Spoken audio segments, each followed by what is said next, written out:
And it got our attention. It's ignited a war between a Northwest city leader and owners of a building in his ward. CBS 2 political investigator Dana Koslov dives into what the building's owners are calling a blatant abuse of aldermanic privilege. Barbara Murphy and her husband built this 16-unit rental building in 2018 with 11 parking spots. There were no issues until this residential parking permit zone was established last fall. They've asked the alderman for an exception, allowing their tenants to park on this block. He says no can do, but they believe he's saying it out of spite.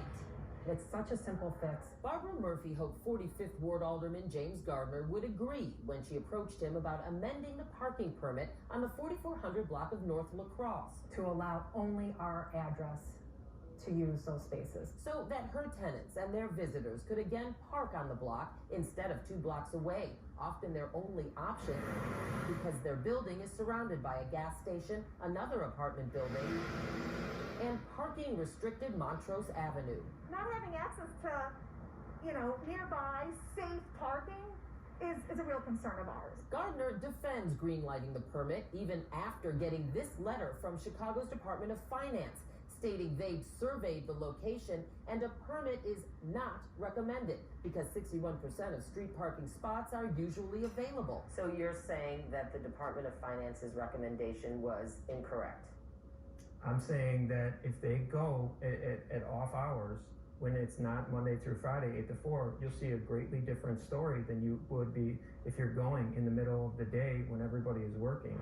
Gardiner also says Murphy's building is a transit-oriented development, so she shouldn't need more parking. They got what they asked for.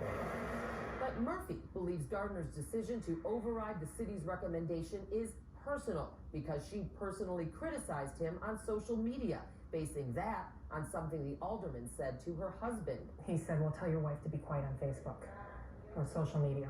It was mentioning to them, please stop identifying individuals who are not responsible for getting signatures who are getting bullied on that block. It's gotten so ugly that bullying accusations are flying from both sides. Someone even threw a brick through the window of Murphy's building. This whole thing is a mess, but let's just go back to this, the idea and the accusation that you are doing this out of spite. And it's an abuse of aldermanic power. Your response? The clerk agrees. They wrote a letter, and I can read that for you if you'd like. And they agree with what I am saying. This is that letter sent to Gardiner one day after my first call to him and the city clerk's office about establishing a permit buffer zone.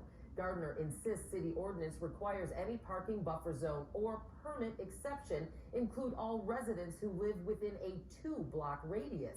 You can't just open it up to this one address. No, it would be opened up to 2 blocks east, 2 blocks west. Except a city clerk spokesperson confirms Gardiner could do it if he wanted by amending the code.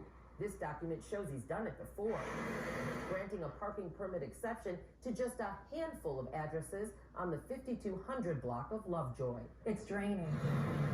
Meanwhile, Murphy and her husband are losing tenants over parking. Ooh, when's picture day? Making it tough to pay their mortgage. If we can't rent the units out, how are we going to pay it? Murphy has filed an abuse of power complaint with the city's inspector general.